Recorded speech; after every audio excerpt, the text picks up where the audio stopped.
You know, a lot of people ask me about how I stay motivated, especially during this coronavirus lockdown. So, here you go.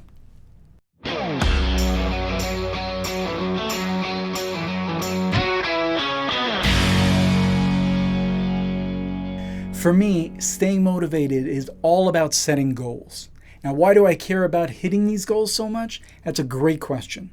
Since I handle my music career more like a business and less like a hobby, I have business plans and business, you got it, goals. I have a vision of what I call success in my mind, and of course that changes all the time. But when I hit one form of success I'm shooting for, time to raise the bar and shoot for a new goal, a more difficult goal. For example, one of my goals these days is to write, record, produce, mix, and master, drumroll please, 200 cues a year. I can tell you that's a really, really tough goal to hit when I'm out on the road half of the year, and that's why I haven't hit it yet.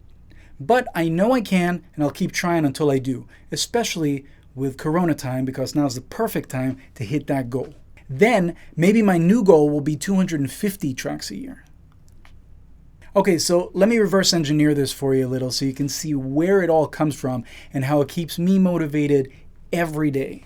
One of the things I learned early on about myself, and I really suggest this to anyone that's listening, is learn from other people's mistakes and their success stories. What that looked like for me when I was a teen was I saw a lot of alcohol and drugs being taken and consumed, as one usually does as a teen. Now, sure, even then I got it. Partying is great, it's fun, girls, guys, everyone's having a good time. I just didn't want to be the guy having a hangover the next day and throwing up in a corner. Just really didn't seem like a lot of fun. And to this day, I haven't taken any drugs or had any alcohol other than some Jewish wine. L'chaim! One of the reasons I came to America to begin with was because I saw the success that other musicians had reached in Israel, and I just wanted more, you know? So I packed everything up and came to LA. When I got to LA, I worked at Guitar Center, and I met a lot of really cool people that were working there as well. Some were like me at the beginning of their musical journey, and some landed there at the end of their journey. Now, I was the guy asking those people, hey, you had an amazing career in music. What happened? Why are you here? You're a freaking rock star, dude. And they all basically had the same story. They lived the dream, but never put money away and never thought about the future. So guess what I did? I started investing and planning for the future. Now, I'm not saying life doesn't have its crazy ups and downs and all kinds of surprises in store for you. It certainly does, and you should always be ready for some crazy rides. But I decided I'm going to do my best to avoid all those pitfalls and follow the success stories. I think one of the best things I've done over the years to stay motivated is I read great books that just opened my mind to the potential and possibilities around me. For the success stories, I made sure to listen and follow in the footsteps of some wonderful personal examples of friends of mine, as well as reading as many books about successful people as I could.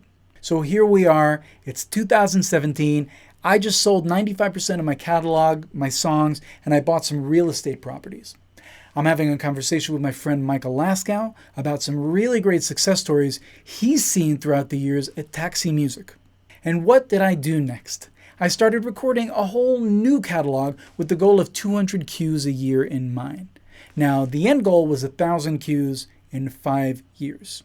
See, I always have the end goal in mind when I'm planning my future goals. Even if it's an insane goal, I'm down to try it.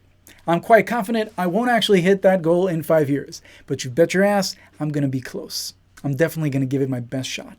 And I'll definitely be a lot closer than I was with my first catalog, which was about 100 songs in 7 years.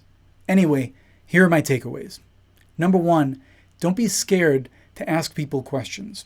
Be very gentle if it's a failure you're asking about. But when it comes to success stories, everyone wants to talk about their success stories in music and real estate and life, so don't be shy. Ask the questions and listen. Number 2, once you've asked the questions or read the books and got your answers, learn from them. That's what they're there for. That's what this video is here for. That's what all of my videos are here for. I want you to learn from my failures as well as my successes.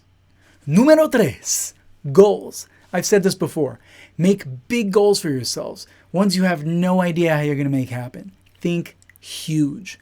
Then break those down to smaller goals, more attainable goals.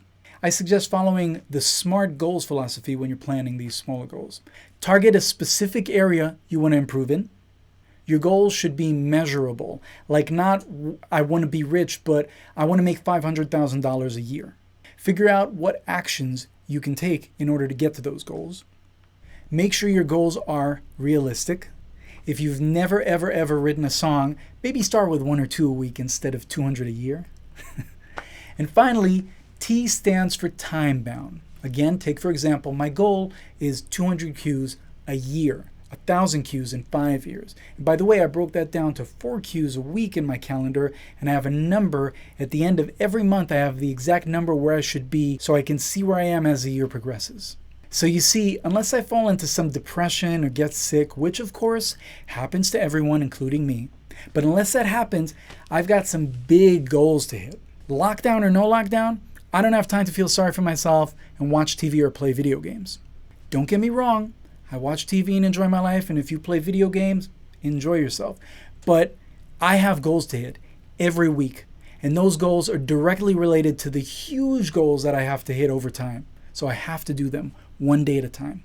I hope this video helped you out. Please let me know if you have any questions. And as usual, if you like the video, let me know by hitting that button.